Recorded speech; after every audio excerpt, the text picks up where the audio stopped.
And Zipper has this. Zipper, and we are coming down to the end. We are. Yeah. Hi, Matt. I hope you and your family had a pleasant Thanksgiving. Did you have a pleasant Thanksgiving? I worked because it was double time and a half, so I worked 10 hours, and then I got changed, went to the in-laws, where I mostly just sat there and either pet the cat or stared at my infant nephew and made him giggle. He kept giving me this nervous, kind of worried look, like, who the frick is this? And then I would start to hum the Spider-Man and His Amazing Friends theme, and he would giggle, light up, ear-to-ear grin, like, and I'm like, he has not seen this show. He just likes me going, bum, bum, bum, bum. Well, that's what 10 hours of work will do for you on a Thanksgiving. It sounds pretty pleasant. It wasn't horrible. Here is my answer and question for Dave. Hi, Dave. My answer for this month is Frank Springer, who was National Lampoon's utility man at producing borderline cartoon realism, photorealism comic pages when BWS, Bernie Wrightson, or Neil Adams weren't available. And if you doubt that, then you just Google image search Frank Springer, National Lampoon. He did a lot of really high quality work and very, very funny stuff, very, very balanced, illustrative. One of the great utility men. You're never going to get him at the top of the list of Heritage Auction's original pages. But if anybody came out with a collection of Frank Springer work from National Lampoon, I would be at the front of the line to get it. My question is, with 2023 coming to a close, what big announcement do you have for everyone for 2024?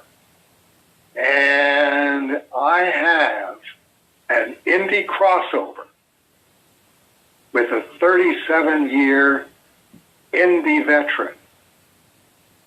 The plot outline has been approved. This guy typed up his plot outline of the crossover with his indie title, and I read through it and I went, "This is pretty good. This is pretty good." So it was. He emailed it through Rolly, so I had it as a Word document. So he did it in regular typeface. I just changed it to bold typeface, and then did my insertions of, okay, here's your plot outline. Here's stuff that I would stick in here. Looks like it will be a canonical crossover. It happens between issue Cerebus number 2 and number 3.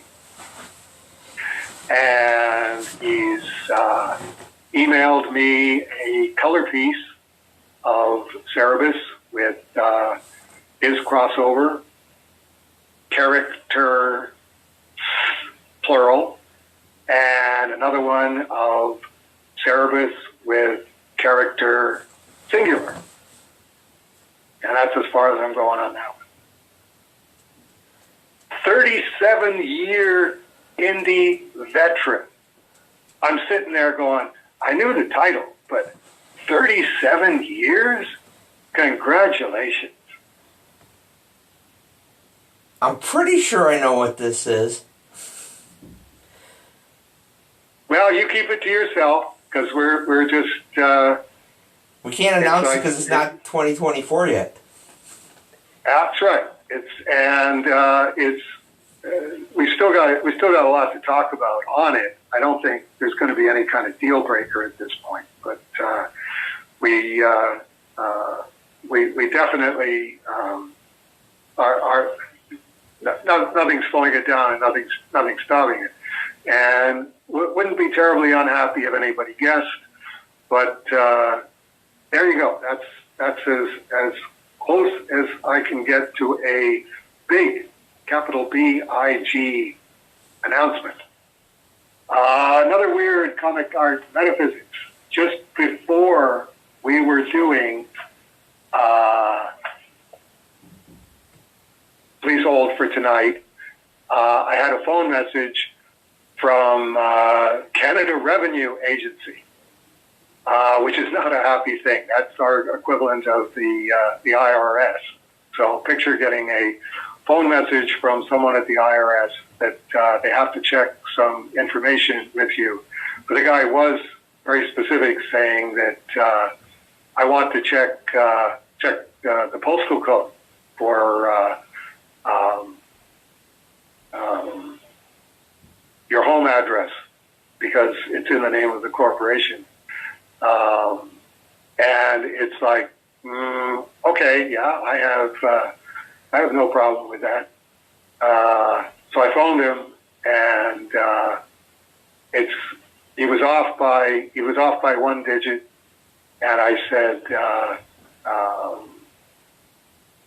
okay, that's good to know, and everything was copacetic. That's the least harmful encounter with the CRA I'm probably ever going to have. But I had an invoice from the indie creator who sent me a package of books in his first overture, and I went. I'm staring at it because it's right next to the phone, and he had the same mistake in the postal code that the CRA did. That is kind of weird. That's a weird one. Okay, Matt says, I know this one. You're selling everything to DC and moving to Aruba. About dang time you start taking retirement seriously. Not Aruba, Aurelia. Even if I sold everything to DC, there's no way I would be able to afford Aruba. Google search Aurelia, ORILLIA, and take a look on it on Google Maps, and then swoop down into it. There you go. That's if I sold everything through Heritage Auctions and sold the Off-White House, I'd still only be in that category. Okay. And Matt adds, but really, might as well drop the dime on the new Cerebus #1 coming out in March 2024, the 20th anniversary of issue 300 coming out. And we've already covered that. How about that? Hours ago. And since we're recording this on the 7th, 10 days before the 20th anniversary of your finishing your share of the work on Cerebus, one must assume you're going to celebrate by finishing The Strange Death of Alex Raymond. You know, symmetry. Get it? Sim-a-tree? Dang, I'm funny. It's, and then you put parenthetically, you people don't get me. That's right. But seriously, any big plans? Retiring? No, absolutely no possibility right now of retiring. The best experience I've ever had in my life, and I can say this without a word of a lie, is working on Strange Death of Alex Raymond and finishing a page that is coming out so good. How good is it? It's coming out so good that I put myself, in my own mind, up in the ranks with the top flight photorealists. And I've had a few of that experiences with the Rudibus pages and with Many Deaths of Margaret Mitchell pages. That's it. That's however good that page is coming out, that's how good my life is. If the page is anything below that, the quality of my life sinks below that. Everything else is just everything else. It's what I do. I read scripture aloud. I fast. I pray. I work on comics. I only go out 2 days a week to pick up newspapers, Monday and Wednesday, pick up newspapers while I'm fully caffeinated and picking up coffee. And that's really all I do. But this is exactly the life that I always wanted. Now it's just a matter of how far do I get?